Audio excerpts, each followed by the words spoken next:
This episode is probably a good news for our investors out there who's looking for a rental and Airbnb business in a prime location that will surely generate passive income. I'm so excited because on this video, we're gonna be tilting on a topic a little different from the house tours we had so far.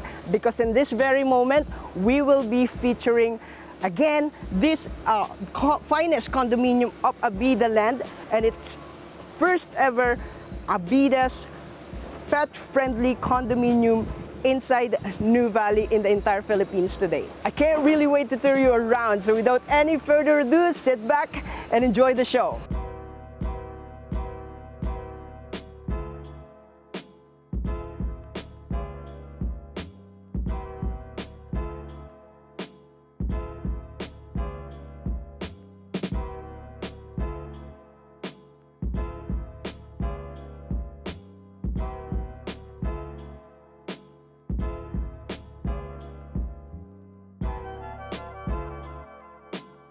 Hi friends, this is your host Maki Olegaria of Dream Homes 101, and today I am delighted to be tasked to be touring you around, friends, with Abida's first ever pet-friendly condominium inside Ayala's largest development today, Solar Park Stories, Nuvali.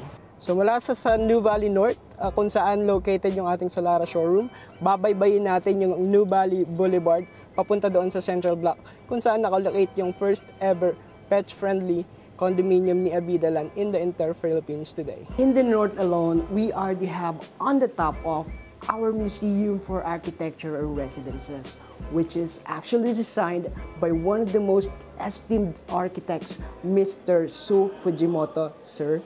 This will include yung hot spring natin in Japanese term onsen, art galleries or museum, luxury and limited high-end condominiums. This is really going to be big and a game changer pagdating sa mga designs na meron tayo, ng mga building na meron tayo dito sa loob ng Nuvali. Nandiyan na din ang Landers, SNR, Uniqlo, shopping centers natin, along with our biggest mall inside Nuvali North, which is Ayala Mall Solinad, na mas pina-improve pang version ng Grid Melt in Makati City. Interconnected na din siya mula Solinad 1 through 3 and under construction at almost done na din yung Solinad 4 natin. Nakaka-excite kasi as someone na nakatira dito, sobrang may-enjoy ito ng community natin inside. Ayala Land really aims to provide every family or residents an estate that would bring joy and convenience for everyone. Kaya naman, inside Nuvali, we also have restaurants, cafes to enjoy na ipa-flash na rin natin sa screen.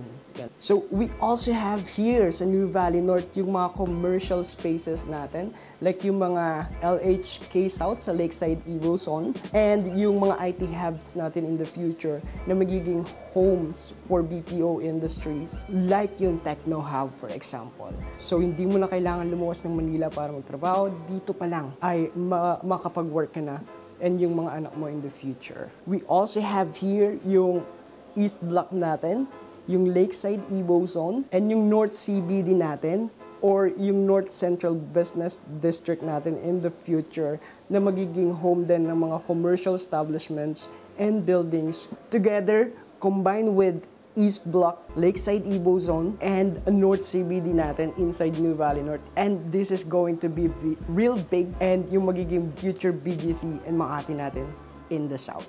At sa Central Block naman, nandito ang Mary Mart and the shops natin, as I always said sa mga videos natin so far, na parang muli ito sa Alabang na in the coming years, magiging malaking factor talaga ito sa pagtaas ng market value appreciation ng Solara Park Stories Nuvali, condominium natin inside Nuvali. And also, sa Solara Park Story Nuvali, magkakaroon dito sa part na to ng bridge or road network papunta doon sa SM Yulo Premier, na isa rin sa mga dahilan kung bakit magtataas talaga or mag-i-increase yung market value ng properties natin inside Nuvali.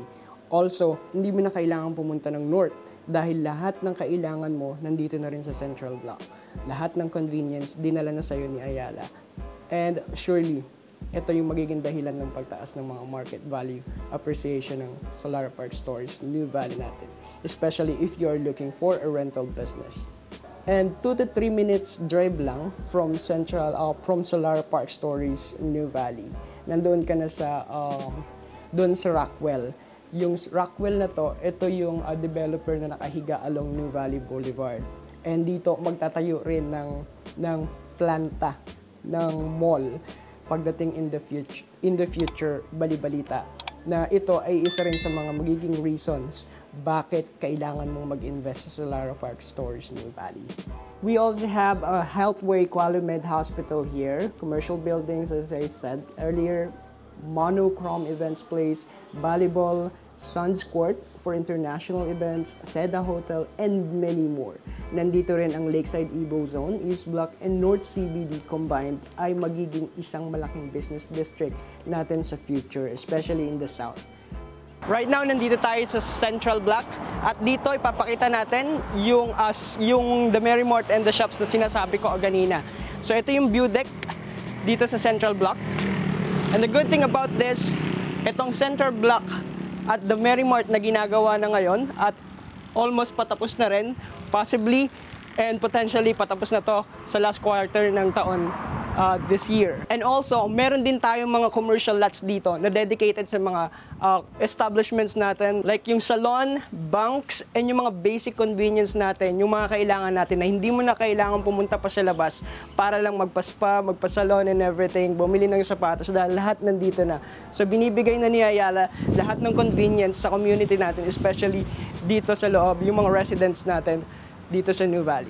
That's why sobra akong excited sa Solara Park Stories New Valley natin dahil ito ay isa sa magiging dahilan, reason para magtumaas pa at mag-increase pa yung market value appreciation ng ating properties dito sa New Valley. One more important thing about Solara Park Stories New Valley, we are surrounded by schools and universities like University of the East, UST, and yung pinakamalapit sa kanya, Xavier School, yung Miriam College natin inside New Valley, and yung Everest Academy natin.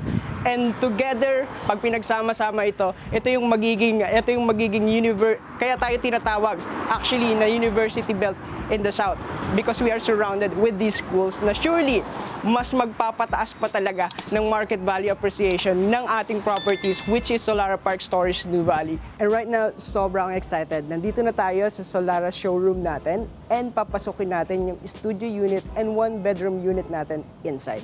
So let's go. So right now, we're gonna be entering yung studio unit natin. And before we enter, I'll give you the specifications first.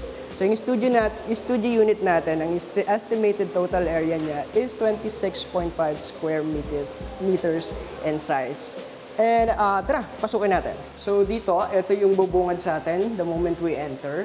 And kung makikita nyo, ito yung door natin sa sample unit. Pero sa actual deliverable and turnover natin, makikita natin hinge door siya. And nasa option mo na rin yun kung mag-smart lock ka na hinge door in the future, especially kapag rental business. So tara, pagpasok mo, we will be welcomed by this generous space hallway right here.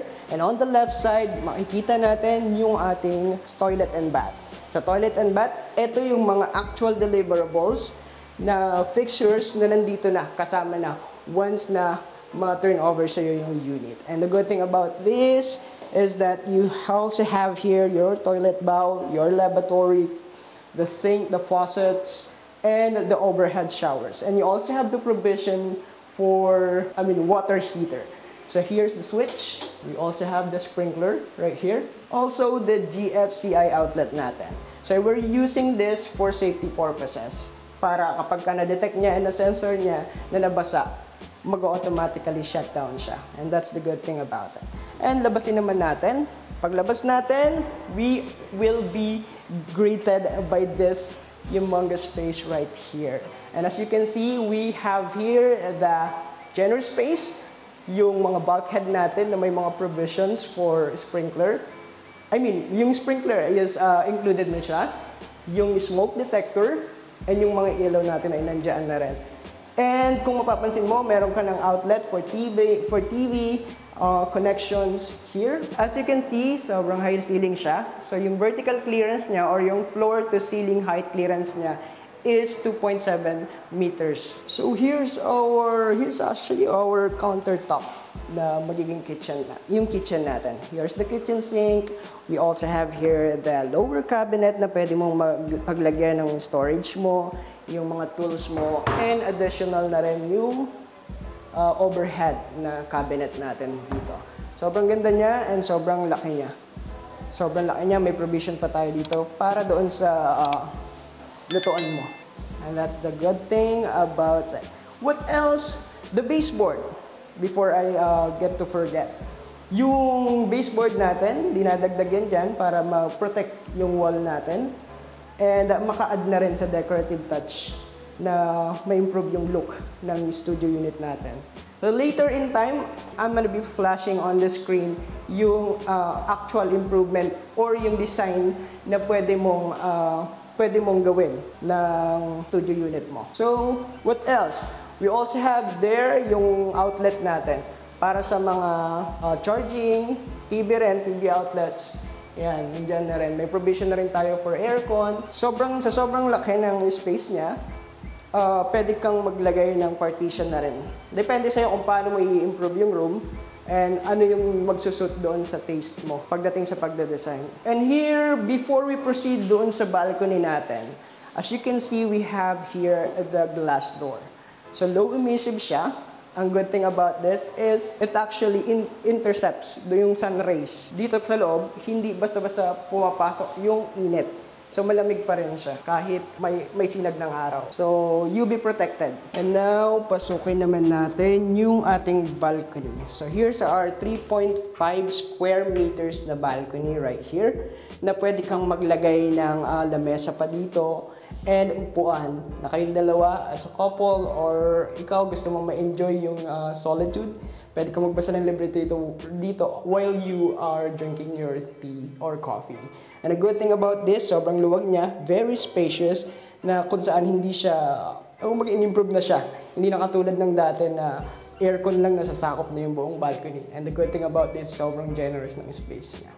And so you get to have an idea na din doon sa themes na pwede mong gawin or designs na pwede mong gawin sa studio unit mo. I'll be showing you around doon sa one bedroom unit natin and yung Scandinavian design or theme niya. Before we proceed forward, I'm gonna be telling you the specifications of this one bedroom unit. So the total area of our one bedroom unit is 35.8 square meters in size. And right now, pagpasok natin sa one bedroom, sobrang gamit na gamit yung space niya. Na-maximize talaga, napakaganda ng design. So here's the countertop. Since Scandinavian design siya, ganito niya min-maximize yung proper space planning.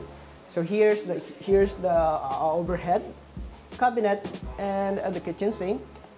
Dito ay nilagyan niya ng yung provision for refrigerator, nilagyan niya ng, of course. And here, pwede ka pang maglagay ng mga groceries mo dyan sa taas. Sobrang ganda ng place and sobrang luwag ng living area natin dito. Dito, nilagyan niya ng lamesa sa gitna, sofa, so that kapag may mga bisita ka and yung mga friends mo nag-come over, pwede kayong home party rito and everything, or like mag-conduct ng mga simpleng meetings together with your friends or your colleagues.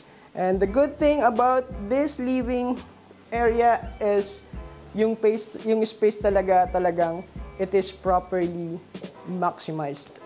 Ang meron pa tayo dito, yung toilet and bath natin na 4.3 square meters in size siya, and totally na maximize talaga yung space. Sobrang ganda, very luxurious, and yung feels or yung ambience.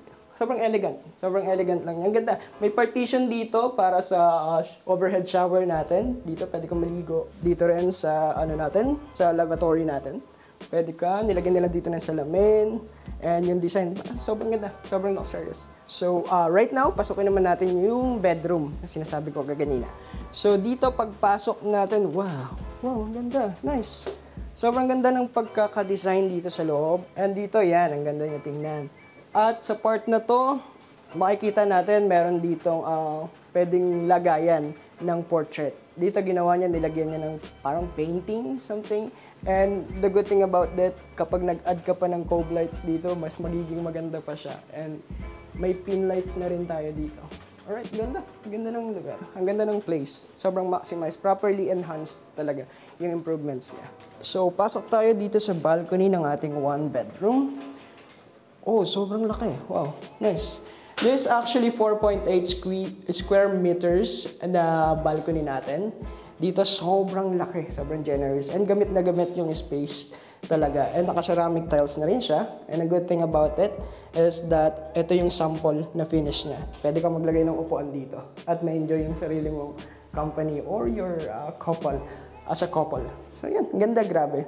And for those who are interested to inquire sa condominium natin na to, you can contact me on my personal number, 0997-2650-593. And don't forget to hit the notification bell and subscribe button for more updates sa mga upcoming videos natin. Again, this is your host, Maki Olegario of Dream Homes 101, where your dreams become a reality, one home at a time.